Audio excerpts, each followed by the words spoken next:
अधिकतर लोग यही जानते हैं कि रावण सिर्फ श्रीराम से ही हारा था, लेकिन ये सच नहीं है। रावण श्रीराम के अलावा शिवजी, राजा बलि, बाली और सहस्त्रबाहु से भी पराजित हो चुका था। चलिए आपको विस्तार से बताते हैं इन चारों से रावण कब और कैसे हारा था। एक बार रावण बाली से युद्ध करने के लिए पहुंच गया था। बाली उस समय पूजा कर रहा था। रावण बार बार बाली को ललकार रहा था, जिससे बाली की पूजा में बाधा उत्पन्न हो रही थी। जब रावण नहीं माना तो बाली ने उसे अपनी बाजू में दबाकर 4 समुद्रों की परिक्रमा की थी।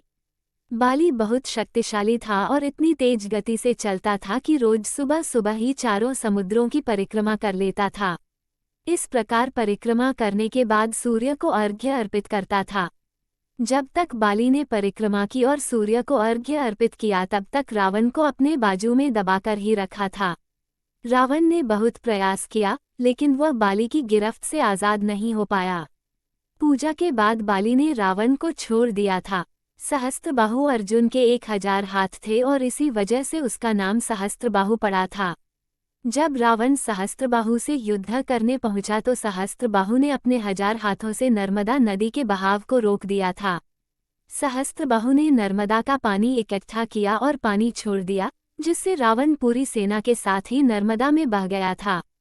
इस पराजय के बाद एक बार फिर रावण सहस्त्रबाहु से युद्ध करने पहुंच गया था। तब सहस्त्रबाहु ने उसे बंदी बनाकर जेल में डाल दिया था। दैत्यराज बलि पाताल लोक के राजा थे। एक बार रावण राजा बलि से युद्ध करने के लिए पाताल लोक में उनके महल तक पहुंच गया था। वहां पहुंचकर रावण ने बलि को युद्ध के लिए ललकारा। उस समय बलि के महल में खेल रहे बच्चों ने ही रावण को पकड़कर घोड़ों के साथ अस्तबल में बांध दिया था। इस प्रकार राजा बलि के महल में रावण की हार हुई। रावण बहुत शक्तिशाली था और उसे अपनी शक्ति पर बहुत ही घमंड भी था। रावण इस घमंड के नशे में शिवजी को हराने के लिए कैलाश पर्वत पर पहुंच गया था। रावण ने शिवजी को युद्ध के लिए ललकारा, लेकिन महादेव तो ध्यान में लीन थे। रावण कैलाश पर्वत को उठाने लगा। तब शिवजी ने पैर के अंगूठे से ही कैलाश का भार बढ़ा दिया। इस भार को रावण उठा नहीं सका और उसका हाथ पर्वत के नीचे दब गया। बहुत प्रयत्न के बाद भी रावण अपना हाथ वहां से नहीं निकाल सका। तब रावण ने शिवजी को प्रसन्न करने के लिए उसी समय शिव तांडव स्रोत रच दिया। शिवजी इस स्रोत से बहुत प्रसन्न हो गए और उसने रावण को मुक्त कर दिया। मुक्त होने के पश्चात रावण ने शिवजी को अपना गुरु बना लिया।